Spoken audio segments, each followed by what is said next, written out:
the College Grove area wants something to be done about this abandoned Coco's Bakery. Working for you today, I reached out to the city to find out if there are any plans. We have nothing to hide. Governor Gavin Newsom says he and his wife are now the target of a federal investigation. His message for President Trump. We get a look inside the temple before a rare public open house. Love on a leash.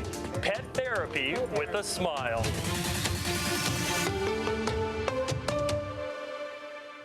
An investigation is underway north of Los Angeles tonight, where the U.S. Air Force says 8 people are presumed dead after a B-52 bomber crashed at Edwards Air Force Base.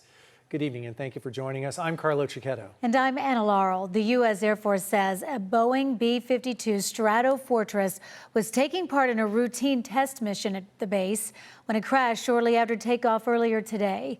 This aerial video after the crash shows virtually nothing left of the plane. Black smoke could also be seen rising from the crash site. Right now, it's still not clear what caused the crash. Base leaders closed the airfield and are diverting any incoming traffic as the investigation plays out. A woman in southeast San Diego is reaching out to News 8 asking for an update on a Working For You story we brought you more than 2 years ago. A former Coco's Bakery has been sitting vacant now for years, drawing in squatters and raising safety concerns. News 8's Alex Cheney is working for you. He spoke with that woman and pressed the city of San Diego for answers. Alex joins us live in the Oak Park area with the latest. Alex? Yeah, that's right. This is what the restaurant looks like now. According to the city, this spot has been closed down for years. I spoke to a local woman today, Dan Davis. She says she drives by this corner nearly every day, and she says that this former Coco's Bakery is just an eyesore, and reached out to News 8 to learn more about the city and if there are any plans for this site. It's just ridiculous just to leave it like this. Today I saw a man sleeping under one of the awnings. There's trash littered all over the ground, a wood panel that looks like it's removable to go inside, and a sign from the city of San Diego outside of the building calling it unsafe to go inside. It's just an eyesore, and it's the building. I don't even think it's salvageable. News 8 first reported on this building in November of 2023. 3 cats were rescued after they were found living inside of the abandoned building. They're probably in there looking for rats and leftover food and that kind of stuff. I contacted the city of San Diego today, and they tell me a complaint opened in October of 2024 with periodic vacant property monitoring, but it was closed a year later after the property owner voluntarily complied to take action, but the city did not give any specifics. The city says there are no new permits for either construction or demolition of the site and suggested I contacted the property owner. In 2023, the commercial real estate company Cushman & Wakefield advertised the property as available to lease. I called them today and left a voicemail. The for lease sign is no longer in front of the building. Coco's current owner, Lena Brands, filed for bankruptcy last month. Coco's only has 2 open locations, one in Mission Valley, the other in Riverside County. It's just sad. Jan would like to see the site be transformed into a new family restaurant or just demolished entirely. It's just a good location. There's a great big parking lot here. You can go shopping at Kohl's and all the other stores in this mall, but there's no place to eat.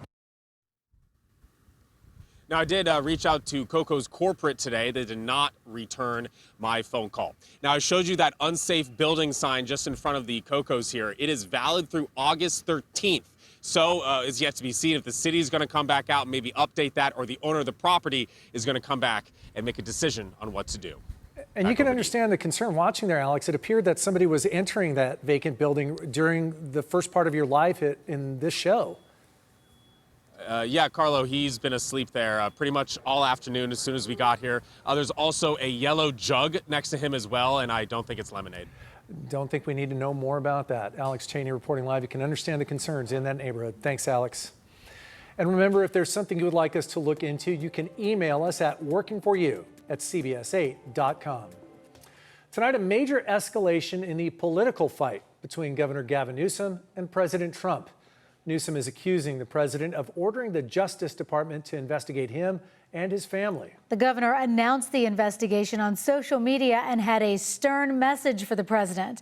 News 8's Steve Price joins us now with all the details. Steve? Yeah, Carlo and Anna, I mean, not a surprise. These two have been going back and forth a lot, but yeah, so this time it seems the two have been attacking each other for years, but Gavin Newsom says the president took it too far by also going after his wife. In recent days, federal agents have knocked on the doors of family, friends, and former employees. Not because they found a crime, because they're simply trying to find one. Governor Gavin Newsom confirming Monday that not only is he a target of a Justice Department investigation, but his wife is too. CBS News reports sources familiar with the probes confirms one investigation centers around Jennifer Siebel Newsom's taxes. You can subpoena my records. You can investigate me. You can harass me. Put my name on every and any enemies list you have, but leave my wife and family out of your personal vendetta.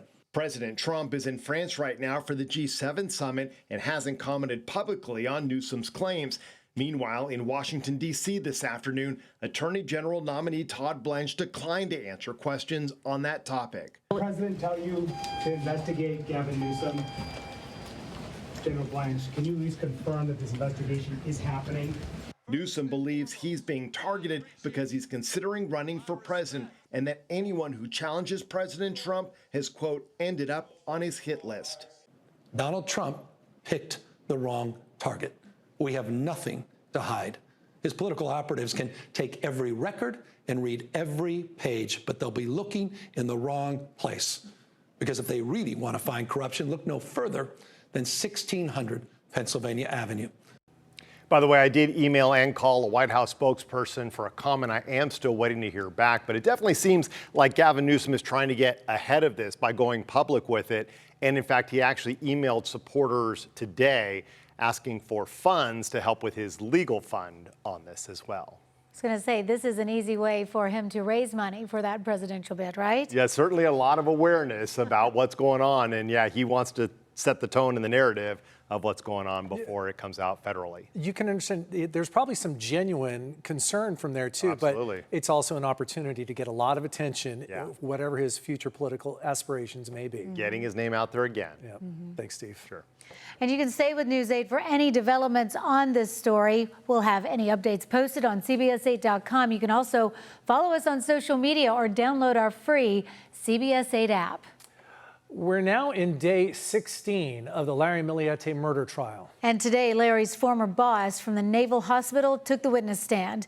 News 8's Kelly Hezedal explains what happened today in court. Fonville was Larry Milliete's former supervisor at the Naval Hospital. And to be honest with you guys, during his testimony today, he really seemed to be trying to distance himself from Larry. He was asked by the prosecution more than once, did you consider Larry a friend? And he kept saying, no, I did not. Now, Fonville is someone that spoke with Larry via text in the days leading up to Maya's disappearance, as well as after she disappeared. The jury was shown text messages between them. Fonville sent Larry texts with Bible verses on them, telling him to pray, but he claimed today he sends lots of people Bible verses. On January 6th, the day before Maya disappeared, Fonville's texting Larry trying to get in touch with him, and Larry says he's not coming into work. He's not coming in. Too much drama at home. He says life is hopeless. 2 days after Maya disappeared, Fonville reaches out again, asking how he's doing, and Larry responds, not too good. Maya is missing. Cops are on the way to my house. I'll talk to you about it over the phone. And you can stay up to date with the latest from the trial online and on the go with our free CBS 8 streaming app. The war with Iran sent gas prices soaring, but tonight there are signs of relief after the Trump administration announced a deal to end the war. That news dropped oil prices. AAA shows the average price for a gallon of regular unleaded across San Diego County is $5.77. We were paying $6.17 1 month ago. You might remember it was $4.67 the day before the war started earlier this year. University of San Diego economics professor Alan Ginn says prices could continue to ease this week, but there's still a lot of uncertainty given how volatile the situation is. And even if the agreement holds, Ginn says it'll take time before you feel the full effect. Allowed them to ship oil from the Middle East to different sites and then back to, and it'll be probably many months before we get back to a semi-normal situation. Jen adds that if the deal holds, it could mean that shipping and airfare costs would also go down. Trolley riders now have a new place to park. MTS announced today it had added 145 parking spaces for Blue Line riders at the Claremont Drive trolley station. The new lot sits across Morena Boulevard from the station, just south of Claremont Drive. The added spaces are meant to ease congestion and improve access for daily commuters and event goers. Football season is still a few months away, but we're hearing from the Chargers about what you can expect. We've got those details still ahead. Plus, NASCAR is racing towards making history in San Diego this week with a big multi-day event at Naval Base Coronado. And one of San Diego's most recognizable landmarks is opening to the public for the first time in decades. We have a preview about what you can expect inside.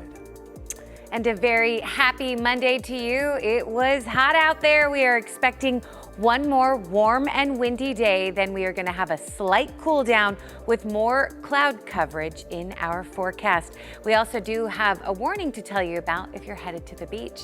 Keep it here. Again, happy Monday.